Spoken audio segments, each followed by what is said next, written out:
আসসালামু আলাইকুম। বরাবরের মতো আরেকটা ভিডিও নিয়ে আসলাম। তো আপনারা আসেন ভিডিওটা দেখাই। ভিডিওটা কিন্তু শেষ পর্যন্ত দেখবেন, ঠিক আছে?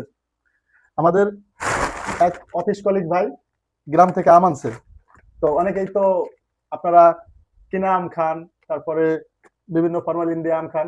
তো অফিসে আসলাম, আসার পর দেখি প্রায় এক বস্তা অনেকে ভাগাভাগি করে দেওয়া হয়ে গেছে। কিছু খাইছি, অনেক সুন্দর আম। তো আমগুলো আপনাদের একটু দেখাই। এগুলো কিন্তু পিওর দেশাল আম। একটু কাছ থেকে দেখান। এগুলো কিন্তু একবারে পিওর দেশাল আম। তো যে কথাটা বলার জন্য মূলত ভিডিওটা করা, আমরা কিনা আম খাইতে খাইতে আমরা এমন অভ্যস্ত হয়ে গেছি যে দেশাল আম কিরকম টেস্ট, দেশাল আমের কি স্বাদ, আমরা সেটা ভুলে গেছি। তো মূলত ভিডিওটা করার উদ্দেশ্যই হলো এই দেশাল আম দেখানোর জন্য। আর এই আমগুলো কিন্তু কোনো পোকা নেই, একটা পোকা নাই, একটু ফরমালিন দেওয়া নাই, পুরো গাছ পাকা আম। তো 2 দিনের ভিতর হয়তো এগুলো খেয়ে ফেলানো লাগবে। তো আমাদের রুমের ভিতরে এসি আছে, তো একটু 2-3 দিন রেখে খাওয়া যাবে, দরকার হলে একটু ফ্রিজে রাখবো। বাট সবাইকে দিয়ে একবারে শেষ করে ফেলাবো। তো ভালো লাগলো, আমটা দেখে ভালো লাগলো, এই জন্য হলো গিয়ে আপনাদের কাছে শেয়ার করলাম ব্যাপারটা।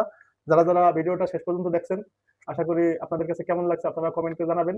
যারা ফেসবুক থেকে দেখছেন তারা ফলো করবেন, আর ইউটিউব থেকে যারা দেখছেন তারা আশা করি সাবস্ক্রাইব করে পাশে থাকবেন। ধন্যবাদ ভিডিওটা শেষ পর্যন্ত দেখার জন্য। আল্লাহ হাফেজ।